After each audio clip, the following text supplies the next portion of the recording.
চলে এসেছি আজ মামার বাড়িতে বিয়ে খাইতে মামতো বোন। আলহামদুলিল্লাহ আজকে বিয়ে হচ্ছে তার। আজকে চলে এসেছি আমরা বিয়ে খাওয়ার জন্য। এখন চলে যাচ্ছি আমরা তাদের বাড়িতে। কিছুক্ষণ পর জামাই আসবে, আমরা এখন আগে খেয়ে নিই কিছু। এটা হলো তাদের বাড়িতে ওটার রাস্তা।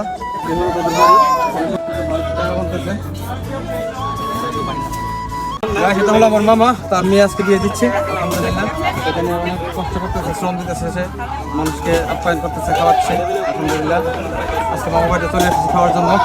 আজকে দেখবো আজকে কতটুকু খাইতে পারি। আজকে আমার মেয়ের আজকে বিবাহ, দোয়া করবেন আমার মেয়ে স্বাভাবিক জীবনযাপন করতে পারে।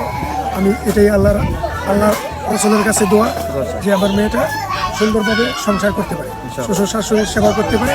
এই সাধারণ মানুষের কাছে দাবি আর আল্লাহর কাছে দাবি। সবাই দোয়া করবেন ইনশাআল্লাহ।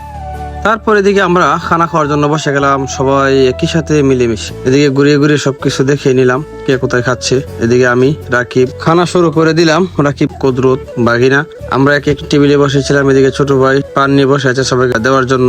আবারও ঘুরিয়ে দেখে নিল ছোট ভাই আমাদেরকে। আমরা খানা খাচ্ছি, আলহামদুলিল্লাহ খানাটা অনেকটা ভালো হয়েছে, পেট ভরে খেলাম। আজকে ব্যবস্থা ছিল আমাদের মামাতো ভাই, আলহামদুলিল্লাহ তার প্রশংসা না করলেই নয়, কারণ সে অনেক ভালো করে আমাদেরকে আজকে পাক করে খাওয়ালো। আলহামদুলিল্লাহ অনেকক্ষণ অপেক্ষার পর আমাদের জামাই চলে এসেছে গেটের সামনে। ছোটদের আবদার মিটাতেই হবে, তা না হলে গেট ছাড়বে না। যাই হোক, তারা ছোটদের আবদার মিটিয়ে দিল। তারপর জামাইকে নিয়ে বাড়িতে চলে আসলাম। তারপর জামাইকে আপ্যায়ন করে আমরা বসিয়ে দিলাম খানা খাওয়ার জন্য। একটু ভালো মন্দ না খাওয়াইলে নয়, জামাই বলে কথা। খানা খেয়ে আমরা চলে যাচ্ছি আলহামদুলিল্লাহ এখন বাড়িতে। খানা খাই আমরা চলে এসেছি আলহামদুলিল্লাহ। সবাই ভিডিওটা শেয়ার করে দেবেন যাতে সবাই দেখতে পারে। হ্যাঁ, ভিডিও একটা শেয়ার করে দেবেন, একটা কমেন্ট করে দেবেন। ওকে, আল্লাহ হাফেজ। আল্লাহ